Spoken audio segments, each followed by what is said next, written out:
A partir de agora, começa o programa Recontando o Gênese pelo Espiritismo, redigido e produzido por mim, professor e mestre em Ciências e Religião, Roger Bradbury, da Universidade Livre Allan Kardec. Apoio Cavili, Casa Virtual Luz Espírita. Disse o Espírito de Verdade: Espíritas, amai-vos e instruí-vos. O programa Recontando o Gênesis pelo Espiritismo é transmitido gentilmente pela Web Rádio Cavili, que vai ao ar semanalmente às terças-feiras, às 21 horas, e com reprises às quartas e aos sábados, 3 horas da manhã, e às quintas-feiras, às 10 da manhã, e aos domingos à noite, 19 horas. Saudações, eternos estudantes, que somos encarnações afora. Lembrando que Kardec explicou que o Espiritismo, por sua essência e natureza, tem duplo caráter. É ao mesmo tempo o resultado da revelação divina e da produção científica, onde, em primeira parte, os Espíritos são encarregados por Deus de esclarecer-nos acerca das coisas que ignoramos e que não podemos aprender por nós mesmos e que nos importa conhecer. E que hoje estamos mais aptos e mais merecedores para compreender.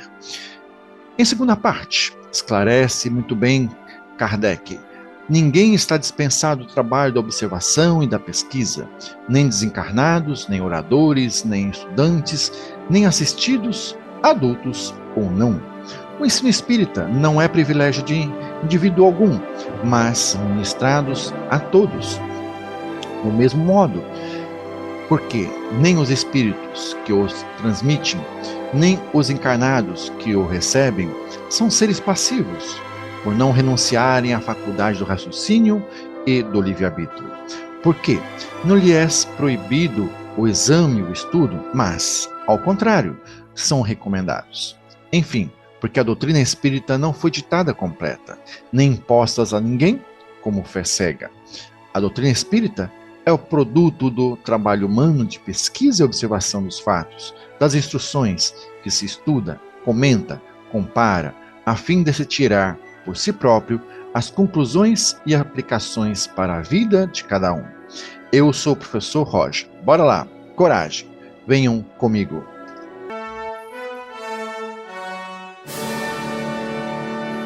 No programa anterior aprendemos, entre outras chaves de interpretação bíblica, que Deus não exerce ação direta sobre a matéria.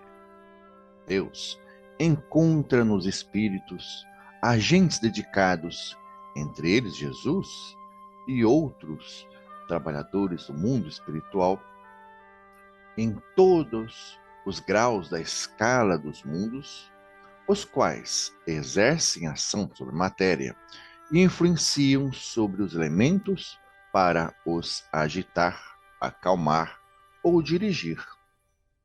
Eles são os agentes da vontade de Deus. Isso encontramos registrado no Livro dos Espíritos, questão 536b.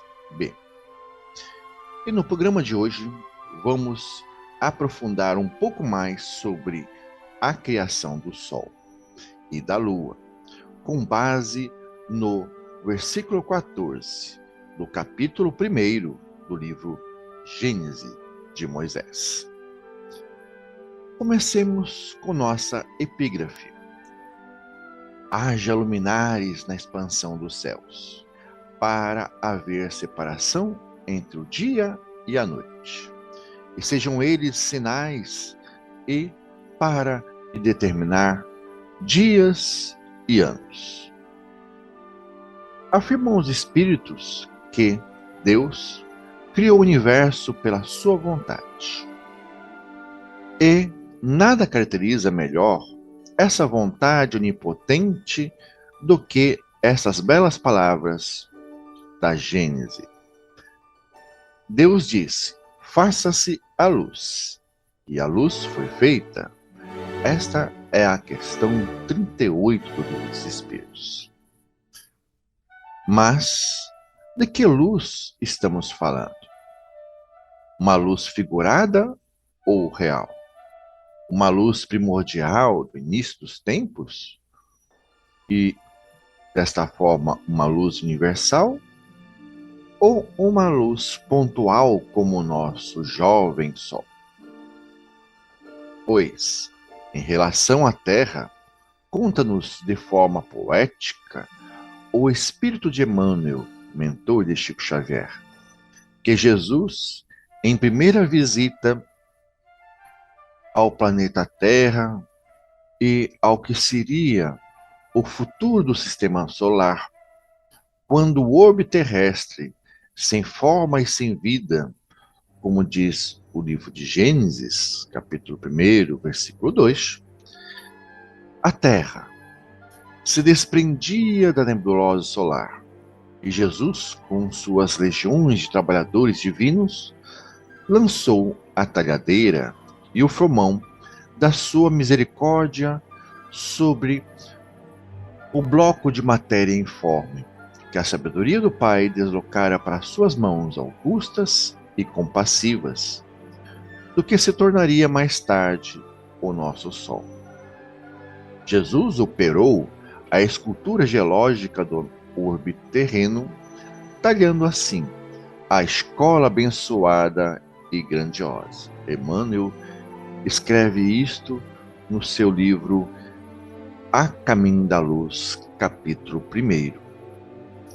Pasmem, dali adiante, o Sol se tornava um local de reunião de Jesus e dos espíritos superiores como ele, os quais de lá irradiavam e ainda irradiam seus pensamentos para outros mundos do sistema solar, que eles dirigem por intermédio de espíritos menos elevados, transmitindo-os a estes por meio do fluido universal, suas ordens, seus comandos, o seu amor.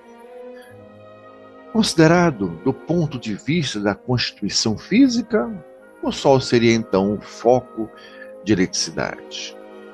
Todos os sóis e estrelas como que estariam em situação idêntica ao nosso Sol. Não são mundos habitados, registra Kardec no livro dos Espíritos, questão 188. Estas habitações, que são as estrelas, são orbes de espíritos em trânsito, não são habitações permanentes, até porque esses espíritos não ficam fixos em moradas, mas eles estão sempre participando da criação de outros mundos e da coordenação superior, como Jesus é o nosso governante planetário aqui da Terra. Jesus parece confirmar este fato ao reafirmar aquilo que disse o salmista, talvez Davi, no Salmo 82, versículos de 1 a 6, reafirmando a existência de assembleias sublimes, que o salmista canta: Deus soberano está na presidência da congregação de outros deuses poderosos, filhos do Altíssimo, onde planeja, julga e coordena no meio dos deuses. Isso descreve o evangelista João no capítulo 10 e versículo 34. E o Espírito de Emmanuel, pela psicografia de Chico Xavier, confirma na direção de todos os fenômenos do nosso sistema solar, existe uma comunidade de espíritos puros e eleitos pelo Senhor Supremo do Universo, cujas mãos servam as rédeas diretoras da vida de todas as coletividades planetárias. Essa comunidade de seres angélicos e perfeitos, da qual Jesus é um dos membros divinos, Jesus certa vez reuniu nas alturas, onde seria o Sol, talvez, com as suas legiões de trabalhadores divinos, os intérpretes divinos do seu pensamento, na criação do planeta Terra e na criação de tudo que nela existe. Isso lemos no livro A Caminho da Luz, capítulo 1.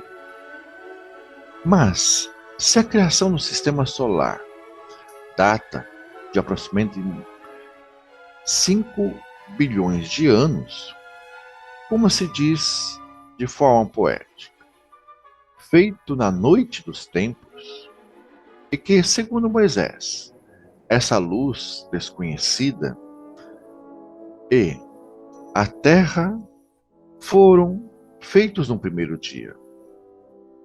E é só 3 dias depois de ter se feito a terra é que Deus cria o sol no 4º dia. Não há aqui contrassenso? Pergunto eu. E como os continentes teriam produzido erva verde e as árvores frutíferas sem a necessária fotossíntese? Ora, esse é um dos pontos que tem sido mais criticados na Gênese de Moisés, diz Kardec, no capítulo 12, item 8 do livro A Gênese. E continua Kardec. A criação do Sol depois da Terra. Na ausência do Sol, os vegetais não poderiam crescer e multiplicar sem a luz e o calor solar. Há, pois, evidentemente, um anacronismo, uma falta de sintonia na questão do tempo.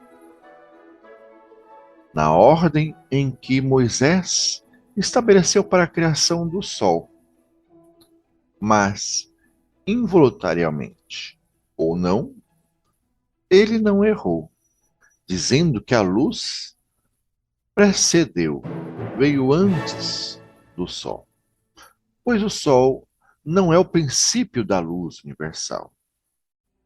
É uma concentração luminoso em um ponto, ou por outra, do fluido que, dadas as circunstâncias, adquire propriedades luminosas. Esse fluido, que é a causa, haveria necessariamente de preceder o Sol, que é apenas um efeito. O Sol é a causa relativamente à luz que dele se irradia. É o efeito com relação à luz que recebeu. Isso comenta Kardec no livro A Gênese, capítulo 12, item 8. E com o auxílio dos dados fornecidos pela geologia, como estudou Kardec, mesmo nos primeiros tempos da formação terrena, a atmosfera terrestre, por se achar carregada de vapores densos e opacos, não permitia a luz do Sol que a atravessasse. E assim, era como efetivamente não existisse o Sol para a Terra, impossibilitando também a existência e sobrevivência das plantas naquele momento, registra o livro A Gênese, capítulo 12, item 8. O erro provém da ideia falsa, alimentada por longo tempo em toda a região, de que o universo inteiro começou com a Terra como diz muitas mitologias da região egípcia, suméria, indiana e etc. Daí, não o compreenderem que o Sol pudesse ser criado depois da luz.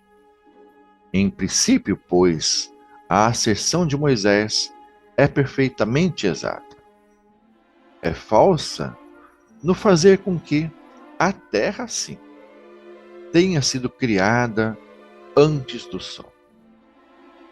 Temos aí um modelo geocêntrico que, com Galileu, entre outros, deixou de ser a Terra o centro do universo.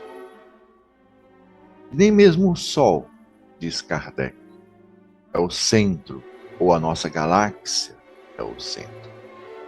O universo provavelmente não tenha um centro. Deus criou uma pluralidade de mundos que são irmãos entre si e não há necessariamente uma hierarquia de mundos. Os sóis, as estrelas, são solidários entre si e seus mundos, trocam habitantes, mas, na minha opinião, não há um centro no universo. É uma grande cooperativa, aonde uns auxiliam os outros. E continuando, Moisés evidentemente partilhava das primeiras e primitivas crenças sobre a criação do universo, ou também chamadas cosmogonias.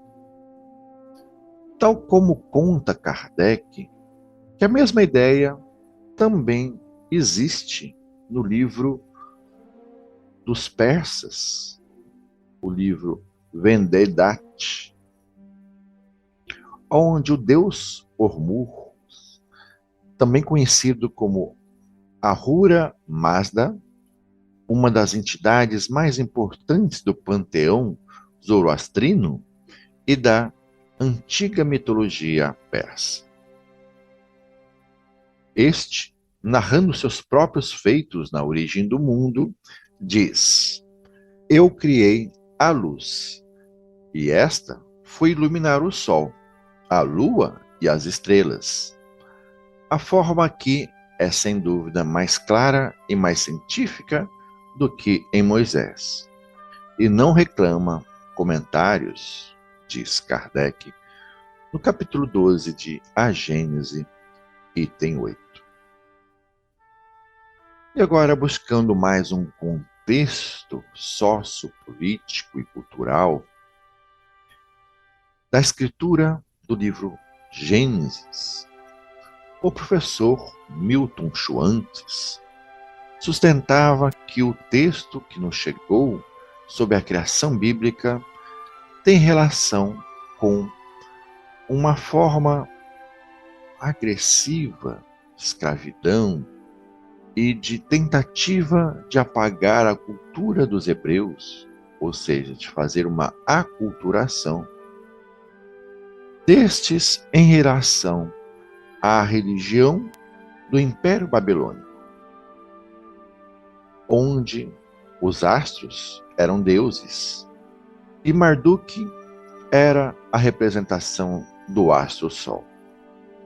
Esse deus babilônico, assim como o deus Ra egípcio, era o motivo principal de uma denominação ideológica sobre os povos escravizados. Era preciso ressignificar os astros.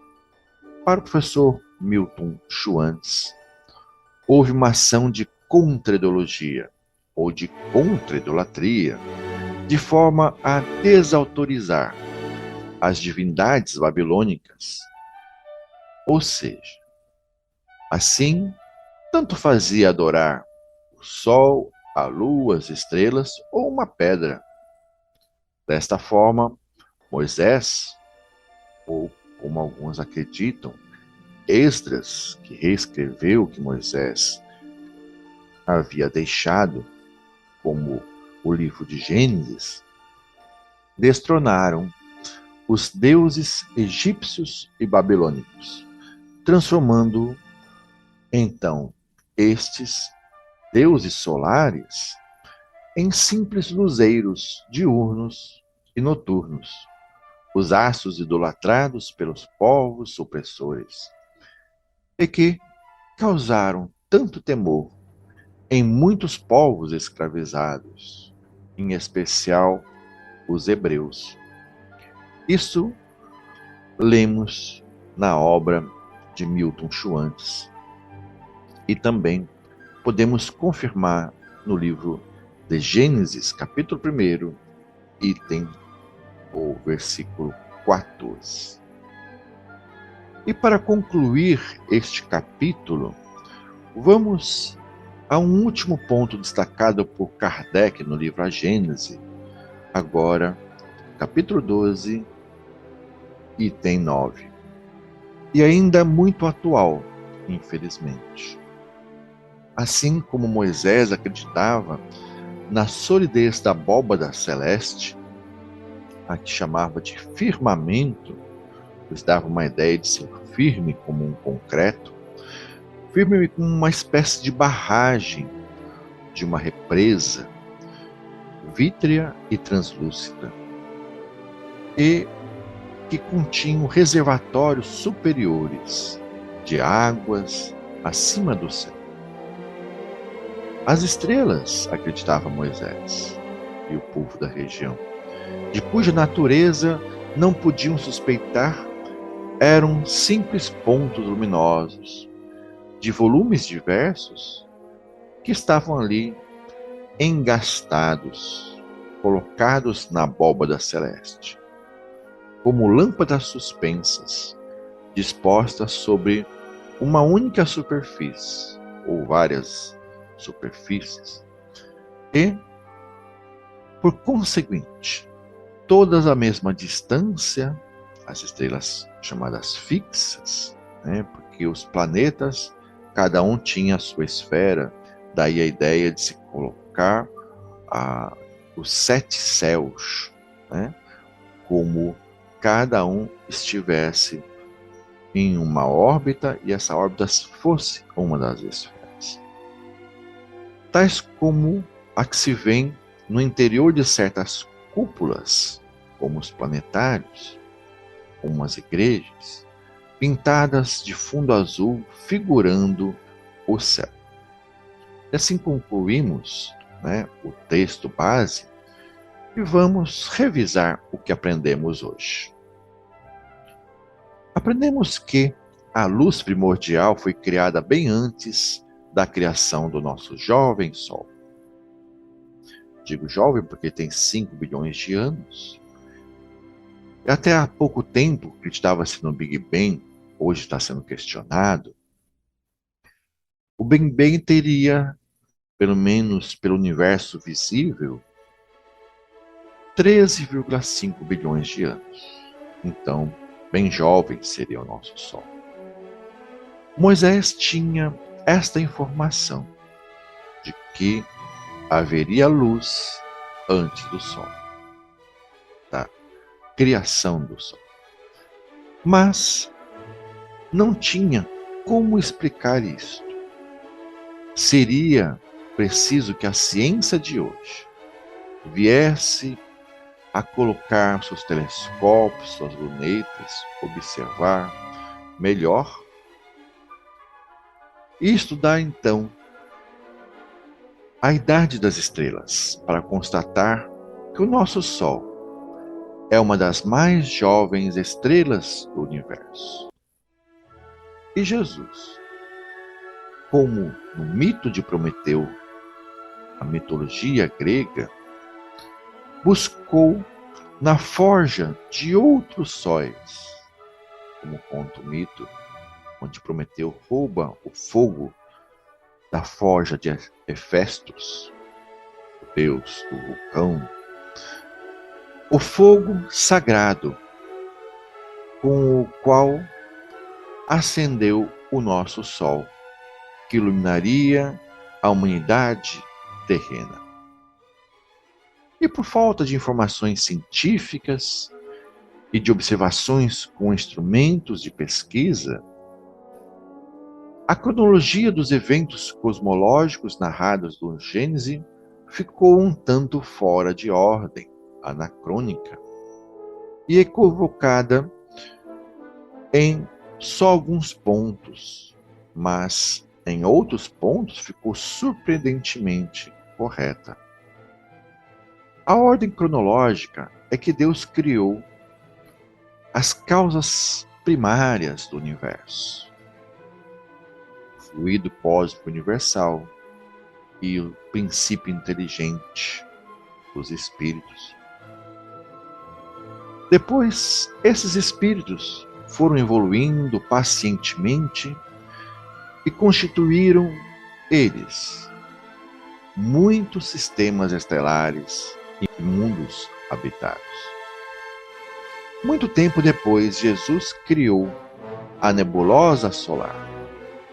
E em seguida, Jesus criou os planetas do sistema solar, cometas e cinturões de asteroides. E por fim, criou suas luas. Já no planeta Terra, Jesus trouxe água congelada do espaço, que resfriou a crosta terrestre e formou uma atmosfera densa e escura que impediu, por certo tempo, a passagem da luz solar. Só quando o caos serenou, como Kardec registra no seu livro A Gênese, capítulo 7, item 21, e também no Livro dos Espíritos, questão 43, como também o Espírito de André Luiz nos conta no livro Evolução dos Mundos, capítulo 3, viu-se surgir o protoplasma, trazido do espaço e também de outros planetas pelos espíritos co-criadores em plano maior. E esse protoplasma deu origem aos vírus, seres muito simples, como a gente viu a questão do coronavírus. E com eles, com os vírus, surge o campo matricial, pois o vírus já contém o DNA ou o RNA, que é a base da constituição celular. Então surge esse campo matricial da existência, oferecendo um clima adequado aos espíritos, aos princípios inteligentes, ou chamados mônadas fundamentais, por André Luiz. E assim passaram milênios e milênios, e então, desses vírus surgem as bactérias rudimentares. Algumas delas nutrem-se na clorofila e que se responsabilizariam tempos depois pelas eclosões do mundo vegetal em seu início, na forma de algas nadadoras, quase invisíveis com as suas caudas flexuosas, dotadas de extrema motilidade e sensibilidade. Lemos isto no capítulo 3 de Evolução em Dois Mundos, de André Luiz. Aprendemos hoje também que Moisés, como um compilador das tradições orais de vários povos, evidentemente partilhava das mais primitivas crenças sobre a criação da terra e do sol. Esses, por vezes, eram entendidos como deuses e, como tal, eram usados como forma de dominação e de intimidação de povos escravizados. Desta feita, o livro de Gênesis fazia uma ação de resistência dos hebreus exilados na Babilônia e fazia uma espécie de contra-ideologia, desautorizando essas divindades babilônicas e reafirmando a sua religião de origem em um Deus único. E por hoje é só. No próximo encontro vamos tratar um pouco mais sobre a criação da vida da Terra. Continuaremos então em nova oportunidade. Desejo a todos e todas muita paz e muita luz.